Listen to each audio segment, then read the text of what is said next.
Hukumar zaɓe mai zaman kanta ta ƙasa ta ce ba za ta iya cire sunayen waɗanda suka mutu daga rijistar kaɗa ƙuri'a ba, saboda rashin samun sahihan bayanan haihuwa da mace-mace da za su dogara da su wajen fitar da sunayen irin waɗannan mutane.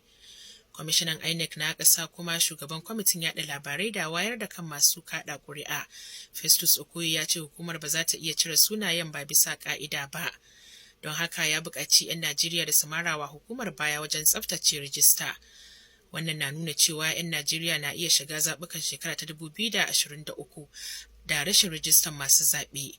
Hakan ya ƙara dagulawa da zargin da wasu masu ruwa da tsaki ke yi na cewa akwai masu rijista da yawa da kuma waɗanda ba su kai shekaru ba a rijista.